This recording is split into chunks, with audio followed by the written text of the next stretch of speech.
Hello and welcome to another episode of Bailiwick Podcasts. I'm Jodie Yettram and today I'll be speaking with one of the UK's top 100 female entrepreneurs, branding specialist Katie Killip. Katie was born in Jersey but is now based in London where she runs a design agency. She believes that design can drive positive social change and she hopes to make a positive difference in the world by helping charities and other socially conscious brands to improve their branding, all while using eco-friendly and sustainable processes and materials.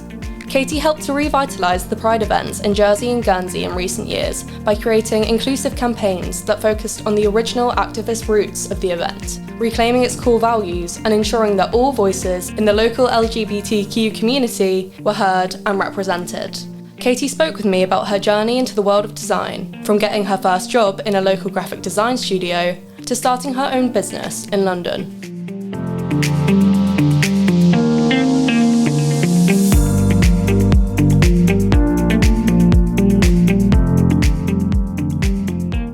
Hello Katie, it's so great to have you in today to speak to me about your work with design and about your business. So recently you got named one of the UK's top 100 female entrepreneurs, which is an incredible achievement. I just wanted to ask, how did it feel when you received the news about being included in this list? I have to say I was absolutely elated. I think anybody would be. I was shocked. I'd actually applied, gone through the application process last summer and forgot about it. And over Christmas, I'd been thinking, I really should follow up on that, what happened. And that day, they'd sent an email out saying, right, we're launching it on Monday, blah, blah. And it was talking away, and I realised that I'd missed the email saying I'd been accepted. Oh my God.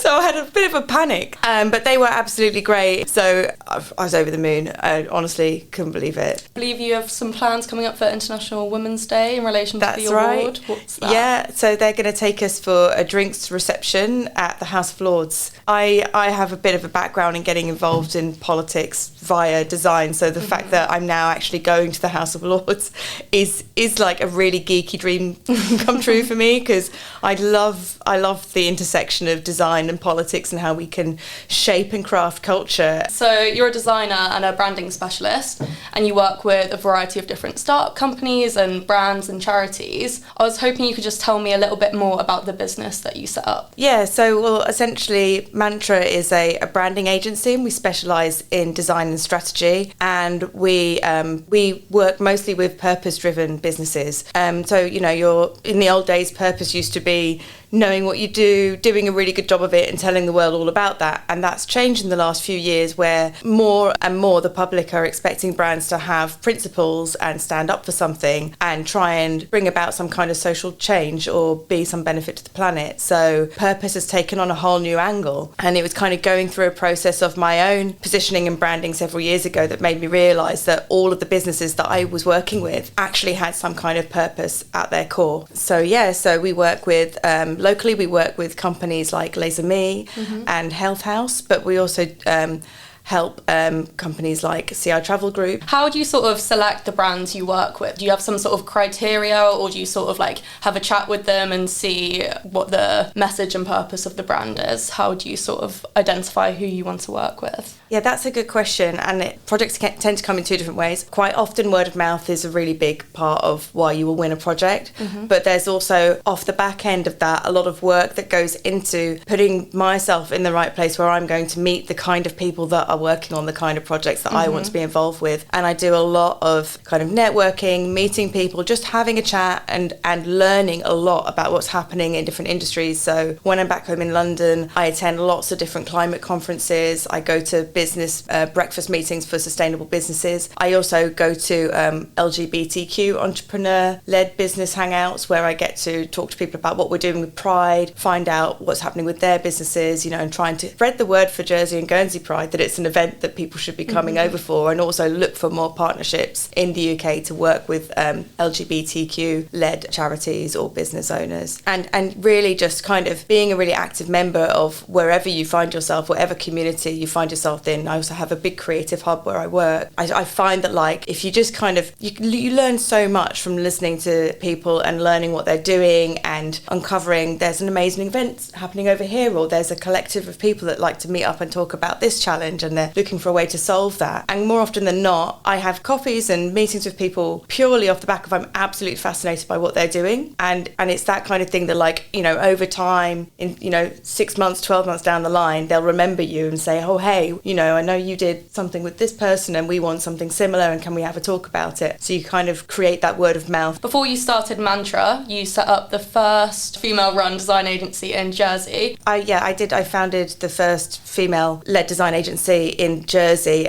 with my former business partner, and we used to be called Uber Studio, now it's called Us Creatives, and that was back in 2008. It was funny because I think at the time, perhaps we weren't really thinking about things being sexist on like a very conscious level. Yeah. But when we went out to the media to ask if we could have some coverage for our lovely little design agency, we did make a point of saying, oh, please don't talk about the fact that we're women, because we thought that it would count against us and we thought that people wouldn't take us seriously. And funnily enough, the first article that came out in the JP, the editor had put the title, A Female Take on Graphic Design, with our photograph of both of us. And we thought, oh no, that's like the last thing we wanted. And then to our astonishment, lots of female business owners who we didn't know existed all came out of the woodwork and came to see us and actually were like, we really want to work with you because you're women. We find that when we talk about our products or our services, either men that we talk to in design are not interested, or we see their eyes glazing over, or they perhaps don't take us seriously as business people. And actually we also had a lot of support from men in the community, and we had some male clients that came to us because they actually found it easier to work with women because there's less kind of posturing. Yeah. I think to some extent some of the things that people perhaps perceive as sexism can actually just be that is just how men talk to each other. And when you're trying to like run a business, you're going to have to deal with a certain level of aggression, which is actually quite normal. How would you say female run and male run design industries sort of differ, or how are they maybe similar? It's difficult to say. I think it very much depends on the individual. Yeah. But I think that when women work in creative industries, so in order to be a really good brand identity designer or create something that's really going to be effective for your customer, one of the most important skills you need is listening and empathy. And I think that women are really, really good at asking questions and listening and allowing people that space to feel comfortable and for a deep conversation to flourish.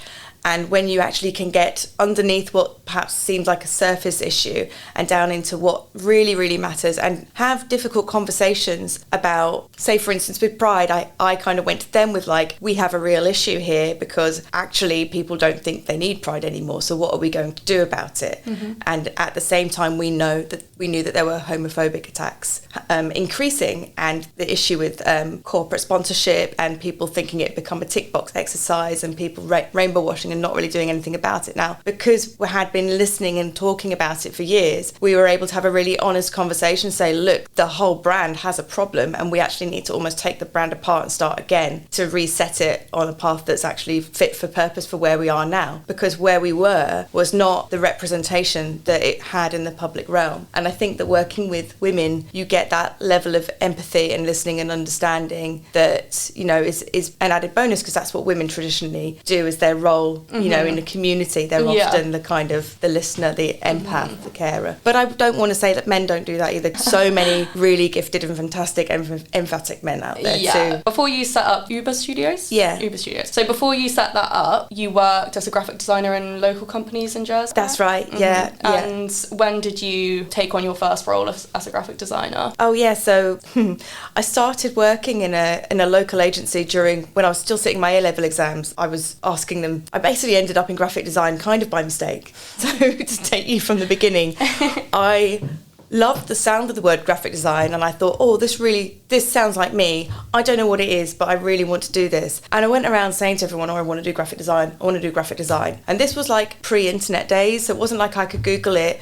I couldn't go on Instagram. That didn't exist. There was none of this stuff. So you didn't know what you didn't know back then. You know, it was really more challenging to kind of break into anything unusual. And a friend of mine's dad was a photographer, and he offered to take me for a week during one of my school breaks. So I went went along to meet this photographer, and he led me down into the design studio, because it turned out he was the in-house photographer at a local design agency, like a really big one. So they sat me down in front of a Mac, and I was like no longer going to go out on a jolly to all these photographs. I was sat there learning a program called Quark Express, which doesn't exist anymore, and like everybody was fascinated because Photoshop had just got layers, and it was, I sound like the old designers that I used to meet back then now, like, oh, I remember when we didn't have this, and we had ISDN and couldn't send a PDF, it was all by fax. And it's true. That's so funny. It was bizarre. It's really weird when I look back on it now to think I'm part of that change. Yeah, that now sounds alien if I talk about it. And like, people didn't even have websites for their businesses back then. That's so crazy. Yeah, I can't even imagine that. Yeah, they got a website designer at this company. It was like and they were going to have to try and convince companies to get websites because they were still just doing brochures and print ads. It was really, really different. I got my first job at that same company. I basically wrote them a letter asking if they'd give me a job when I was still doing my A-level exams. A role came up and they offered it to me, basically. And I didn't know how to apply for a graphic design role, so I wrote them a letter. Do you remember me? And they were like, absolutely, snapped me up, got me straight in. And I kind of went on from there. I worked there, and then I went on to work at Image, which I think is now called something else. And then I went to work with the Idea Works, who I think are still around. Mm-hmm. I met my former business partner at the Idea Works. But yeah, it was a great education. I kind of moved between learning very technical graphic design skills from a very technical studio manager who brought me in all of his books from university to read, and they sat me down with like CD-ROMs to learn how to do things on the computer. And I had lots of time to kind of get to grips with the whole thing. And then I had to kind of take myself on my own journey and teach myself the kind of creative aspect, because that's the bit that's much more difficult, and that's the bit that never ends. Like, you have to stay interested in trends, and you have to stay up to date with what's going on and attending conferences. And as my journey went on, I kind of eventually realised that I wasn't just talking to people about the design that they needed anymore or what the content for the next brochure was going to be. I was talking to them about their real business challenges, and I was talking to them about the psychology of their customers and how that might impact what we said or where we said it or which media it was in or what colour would represent to them. And I realised that we weren't just doing design, we were doing strategy. And I became really kind of interested in trends and behavioural science, as well as the kind of creative advertising solutions to those challenges. Mm-hmm. So I've spent a lot of time regularly going to trend forecasts, and that's where I started to find myself going to, like, I want to be at the place where my clients go to learn about their industry and what's happening next, so that I can actually be informed and tell them what they need to know ahead of when they already know it. I think the key resource when I was younger was probably Creative Review. It's a really, really famous, important creative publication, and it was always in the studios where I was, and it's in the studios where I am now. For anyone who's kind of ever stuck creatively or wanting to see, what are the best creative minds doing right now, it's one of the best places to start and one of the best places to search for ideas and inspiration. So that's Creative Review has always been a part of my background education. And is that like a magazine or it's like a magazine publication? It's a web publication now as well, but they still print it. Mm-hmm. I think they pulled the print for a while, but then they brought it back. Yeah. There's something about a magazine, like I always have a really huge pinboard where I've kind of cut out and collated and curated a collection of things that I just love. And it might be like a phrase, like I saw one the other day that said demographics be damned, and there was another series of a guy who was painting sunsets on the front of the New York Post during lockdown. I went, sometimes I go through old piles of things, and like even at home I have lots of little creative booklets that used to come with Creative Review, and they're called Monogram, and every now and then I get them out and they're like 20 years old, and you go through those and that's a gold mine, because actually more often than not trends reflect what was happening around 25 years ago. Now the thing about trends reflecting what was fashionable 20 odd years ago is that I think that cycle of trend is actually speeding up and happening much quicker. So we've kind of seen 80s, 90s, noughties, and we keep going in these weird loops now. And I think that the reason why certain trends come around is it's when you get people who are 16 to 18 years old who start to get nostalgic, and they tend to bring in whatever was the big trend when they were really little comes into fashion again. And I think that because we actually have this new phenomenon where these people were also grown up with the internet, now we have this like much quicker turnover of trends where things are happening much more rapidly, and they're not lasting like they were. I feel like today more than ever you can essentially be who represent whatever era you want to represent. And it's really interesting seeing how old ideas get mixed with new technology and new takes on that, because they're never quite identical. There's always something that represents a shift. But where we've seen so many changes in technology, where is that going to go next? You know, we're at a point where we might see this exponential increase in computing power coming with quantum computers. So, you know, how is that going to impact what things look like? Is there an end to how glazed things start to look because of the, you know, how ultra high res we can make them? I don't know the answer, but it's really exciting. And how much of a pushback into analog are we going to see as a result? Because there's always going to be a kickback in the opposite direction as well. There's always going to be people craving to get off the computers and away from technology and make things by hand. So I think it's really good to have a hand in both of those things as well. I'd say the majority is still on the computer for sure, but I definitely really value and still do analog creative stuff myself. So I learned to screen print after I moved to London and found myself in a workspace that offered free screen printing facilities and was doing a lot of kind of collaborations with charities like Choose Loves and like asking, would you submit some prints and so on. So I learned how to screen print because I really wanted to get involved in that kind of thing. And then I found myself kind of getting mixed up with street artists and learning how to spray painting huge containers. So I really wanted a big advertising opportunity, and there was a massive shipping container, like 2 piled up on top of each other right outside my workspace, which has a really, really high footfall. So I applied for permission to basically go up and spray a massive message onto one of them, which just said, "Be a nice human." And it looked gorgeous. And it was actually a response to some of the negativity and bullying that had been happening in the media. How has your upbringing in Jersey influenced your approach to business and to design? I think growing up here, you grow up with the most profound amount of respect for the environment and for the sea.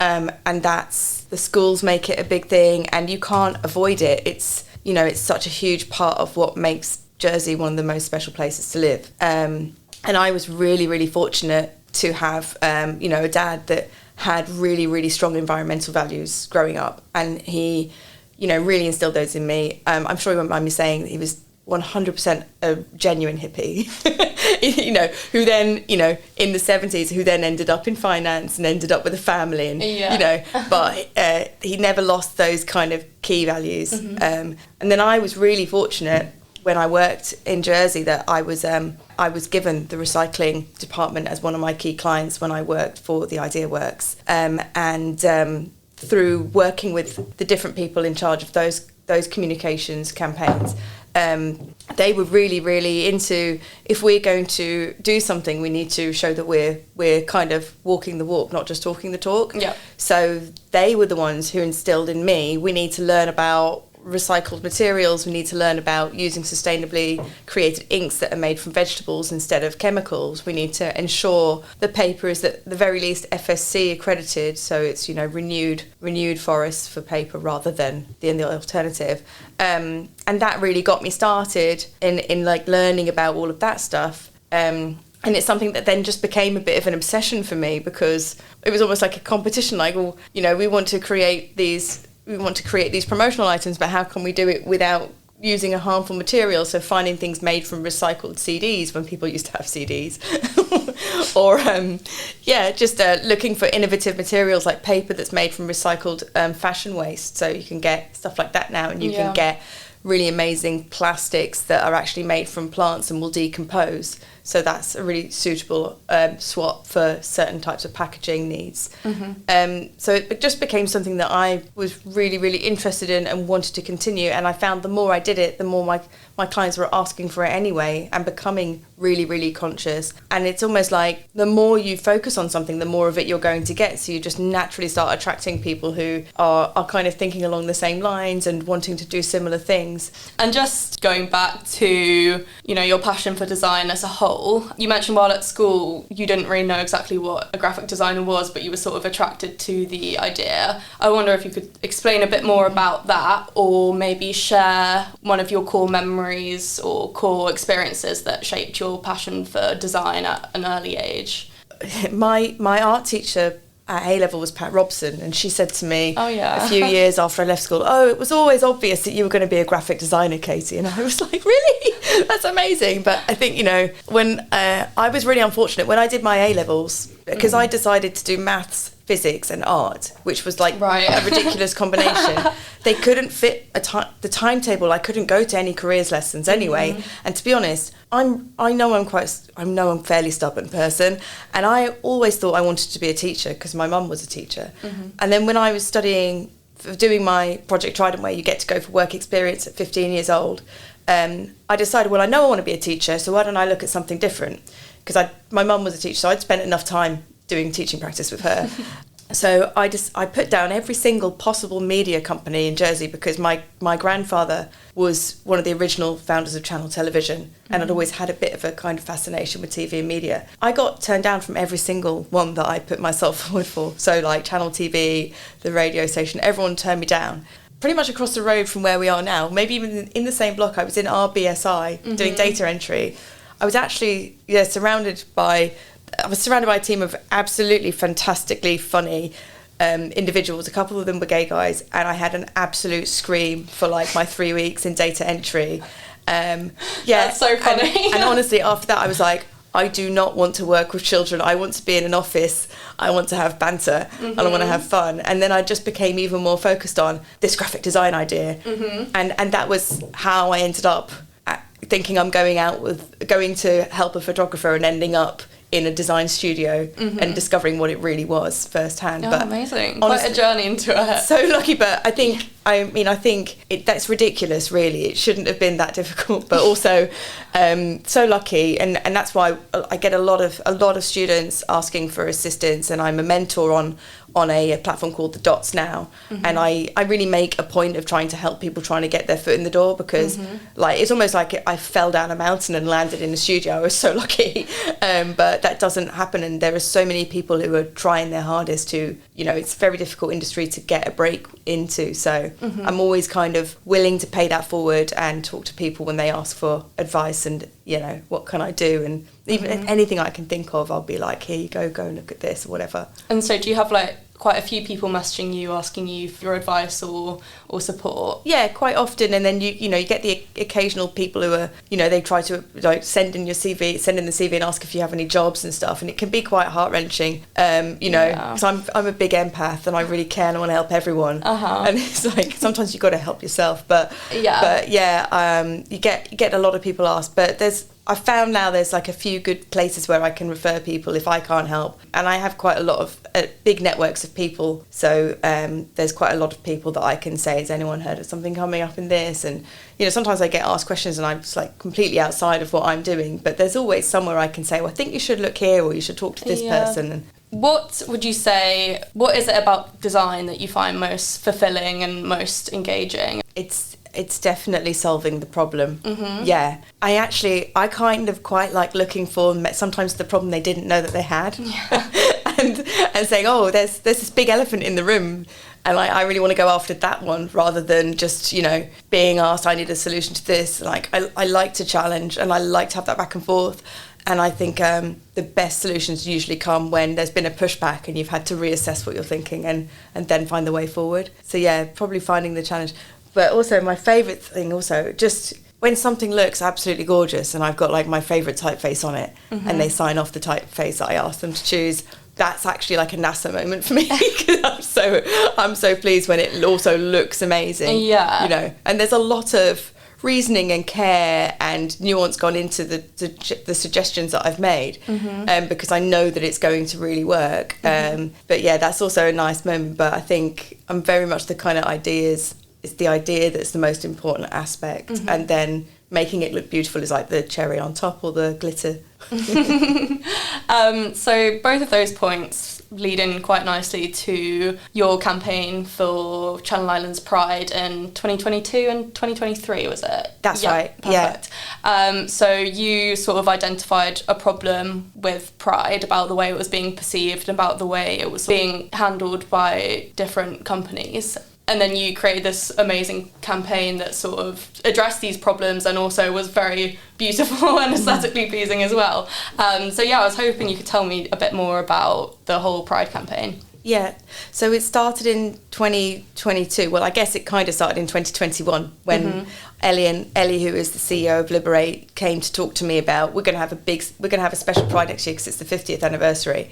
And up until that point, they'd always just got me involved. I'd been involved for the previous 5 years, and I'd always just kind of put new outfits on the donkey and the toad. I didn't draw the toad originally, that was someone else, but I drew the donkey corn for them, and then they always wanted me to update the characters and update the flyer. And I kind of looked at everything that I knew was wrong with the Pride movement and what was happening, you know, as I said earlier. I looked at it as a whole, and the fact that we had the 50th coming up, and I started to research the history of where the movement had been in 1972. There's so many people who would say, oh, I support Pride, and I support people loving whoever they love and being allowed to marry and have relationships. However, you know, people weren't really viewing it as important to come out and join in the celebration to physically show their support. Yeah.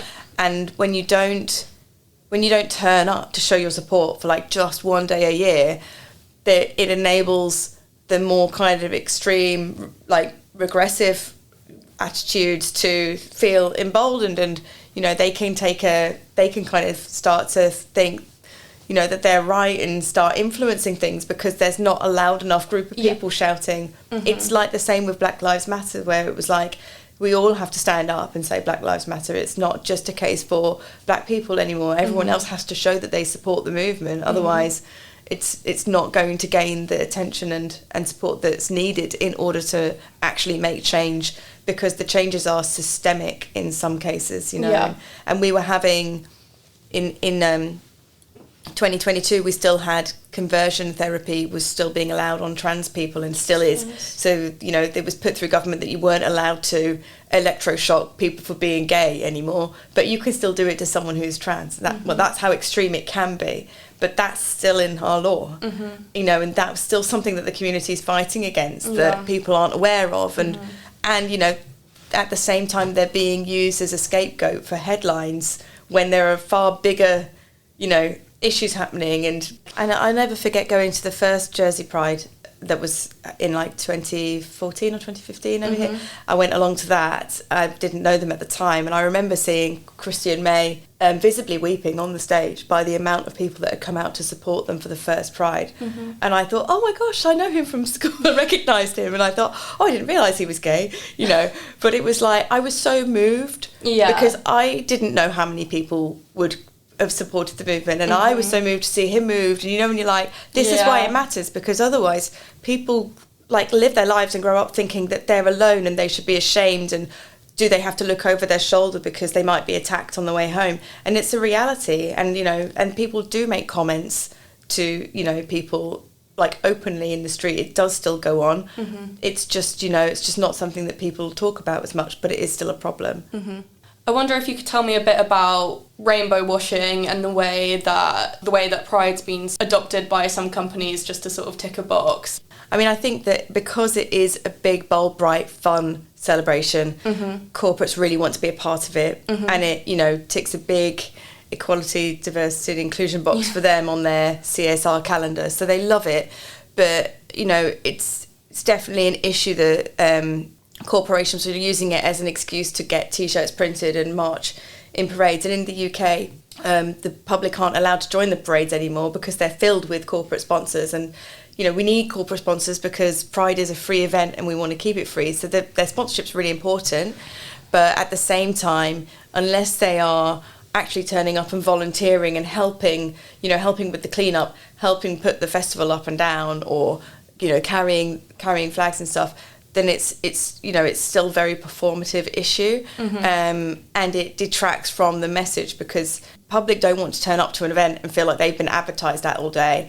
And in fact, there's one of the sponsors of Jersey Pride, they specifically request not to put their logo on and everything, and it's because they don't want to be a part of the kind of that rainbow washing thing. And I think that's really amazing. They want to sponsor it, but they're like, we don't want you to plaster us everywhere. So it's interesting. You know, I think that it's a difficult one, and it's a really challenging line for them to walk, but it had just become a little bit OTT, and with you know, the community itself knows which brands are just putting a rainbow on something and then doing nothing, and it's a difficult one, because they really need the sponsorship. But at the same time, there's now more of an onus on sponsors actually putting on in-house training as well. Yeah. You know, to show that they are actually doing more than just turning up on the day. So there's definitely been a huge shift, and that's come from within as well, as like Pride realising that it needs to ask for that as well, and realising that they want to be a part of it, so it's got to work two ways. That's really good. There's been sort of some progress in that regard.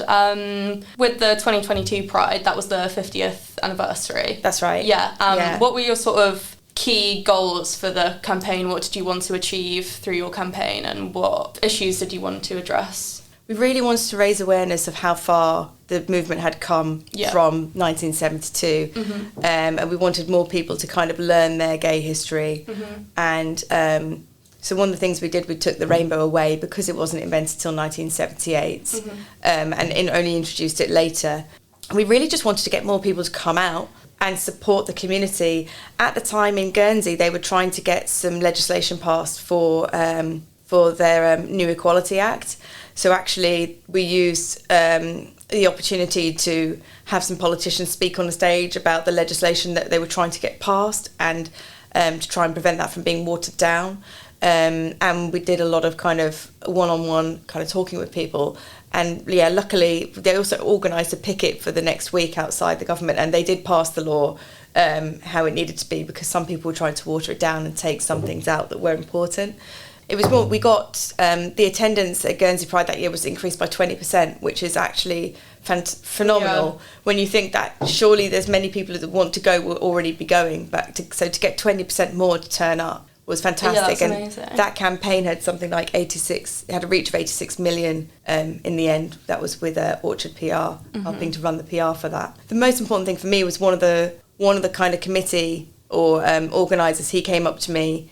He said to me at one of the after parties that they finally had like a thread that had brought them all together for Pride, and it felt like a really significant change and a really significant shift for them. Like they all understood more about why this was, you know, why they were there and what it was all about, and they had like a rallying cry. And you know, the t-shirt, they all had t-shirts on with all the different slogans that were actually taken from the original placards in 1972. That's so cool. And we'd written things like "gay is good" in this really psychedelic wobbly lettering, which was the fashion at the time, but also it meant that you could put the word gay like really massive, and if somebody was anti-gay, they'd have to spend a few seconds trying to read what it said before they knew what they'd said. So we were trying to get it right into everyone's faces as politely but as loudly as we could. So it was a lot of fun. Yeah, for sure. And then in 2023 you did the Jersey campaign as well. That's right. Is that right? Yeah, perfect. And what was your campaign idea? 2023 was we didn't want to repeat all the 1970s brand stuff, so we set about creating a brand style that would have more longevity in it, so that we wouldn't redesign it every year, because that's not very sustainable for a charity. So we looked at what are we not addressing, what are we missing here. You know, we've done all this work, we want to keep that fighting spirit going, but what are the challenges? And I'd been to a trend forecasting session with the IPA, the Institute of Practitioners in Advertising, and one of the big themes that was coming out in 2023 was people were kind of turning their backs on these highly polished fake images of themselves on social media and wanting to be authentically themselves. And we talked about making it all about celebrating your true authentic self, and how Pride is a place where people can come together and really celebrate who they are and not be afraid to have to live up to anything or hide behind a mask for the day. So it was Christian, May and Vic I worked with on that, and they were really, really behind it, and they really wanted to create a campaign that would bring together people from all different minority backgrounds in the community in Jersey. So they wanted to make a point that in Jersey, Pride isn't just about the cis gay guys that you see typically plastered as the poster boys, and it's not just about drag queens. It's a Pride for everybody in the community, and that's older people, people from people who might have disabilities, people from the black community, and anyone who's like lesbian, gay, transgender, bisexual. We had some transmasculine models in our campaign. And we had a proud parent, and we even had allies from the Salvation Army in the campaign. So we had like every single kind of possible minority we could have, we had in our campaign. And It was shot by photographer Katie Killip, who was fantastic and is also part of the community and had been helping capture Pride for several years. And it was just, I can't believe how brave our models were, to be honest, because we approached them all and some of them took a little bit of convincing, because we were like, we want to take a really powerful, unapologetic, proud photograph of you, but we're going to plaster you all over Jersey, for a month or two. Is that okay? And this is your kind of coming out moment. This is your defiant, I'm here, I'm proud, I don't care what you think kind of thing. And it was, few people needed a little bit of coaching, and some people were like all for it. One of our models, Sam, he was amazing. He did his first shoot, which was brilliant, down at Waynay Bay, and then he came back to Nikki and said, he's transmasculine, and he said one of the most challenging things for me is to be in my swimwear and actually show my body. So he wanted to do a shoot swimming in his swimwear. So Nikki went down the beach with him again and got these incredible shots of him, running into the sea and then coming out, and just it looked so cool, and it was so hard to narrow down which shot we should be using. Yeah. And I was just so moved, and they all sent in a story and a reason why they were doing it. And the local black community had a really, really difficult, challenging year that year, and Lina, who founded Friends of Africa, she came out and posed in King Street in her African dress, and she just looked like Beyonce. Like, she looked like a pop star. It's amazing. It's my favourite photograph. That's amazing. And I'm just so proud of her for coming out, because I knew some of the local community, and I knew what had happened, and for her to come out and say, I'm proud to wear my melanin crown, and I'm proud that I'm here, and I will never let anyone diminish who I am just because of the colour of my skin. You don't think these things happen in Jersey, but they do. And actually we need to all recognise that and support people regardless of whether we've seen it or not. Just be more conscious of what other people may be going through. And what do you think the benefits for the community were of having such an inclusive campaign that sort of addressed all different aspects of the queer spectrum and included all sorts of different allies? What are the benefits of that? Well, on the day, the benefits were really obvious, because I met so many people at Pride who had never been to a Pride before, and here they all are meeting different people from outside their echo chamber, their bubble, getting to know one another, having a lovely drink in the sun, enjoying some great music, and just coming together and creating a real sense of community and love on the island. And I've certainly heard feedback from some of the acts that have played at Pride, like Woody Cook. I met him in the airport and had a good chat with him, and he was like, this is one of the loveliest Prides he's ever been to, and he was like, I'm desperate to come back again, and they just love being here because they said that what we have is really special. And I went around quite a lot of different Prides in the UK, kind of flyering and talking about Pride, and just because I would go anyway, because I love it.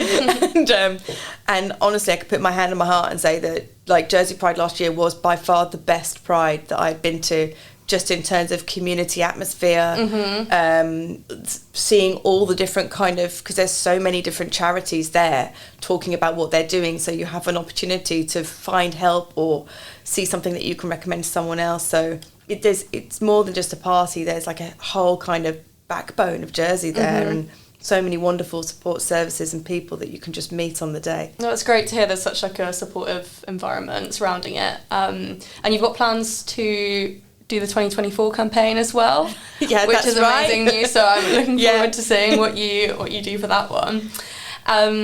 You mentioned earlier that you tried to make the campaign sustainable in the sense that you could sort of reuse the different products year after year. If you could tell me a little bit more about how you made that environmentally friendly. Yeah, so because I had been at a few climate conferences in the UK, I'd actually met some businesses that specialised in creating more sustainable products for events. So we went to them, and it was a big high on the agenda for Liberate to do the same thing. So we went to them and said, right, we're going to need stage backdrops. We want to have awnings for around the park. We want to produce some kind of covers for the PA systems. what materials can we use that are going to be more sustainable. And sometimes it's not always about switching to the most sustainable material, but it's about switching to something that has a much longer shelf life, and doing things like not putting the date on things so that we can put them up and take them down year after year, and creating graphics that last for a really long time. So like the backdrop says Channel Islands Pride on it, and it has the two key characters on there, but there's no date. So that means that every year if we can pull that out, we won't have to print a new one and throw it away, and it's made on a shipping sale material, so that it's easy to fold up and put away and get back out again without big crinkles in it, and it's not going to crack or anything when it's in storage. Amazing. Well, thank you so much. I really enjoyed hearing about everything, especially your work with Pride. I just think it sounds like really cool, and all the different ideas that went into it. Thank you very much. Lovely to be here.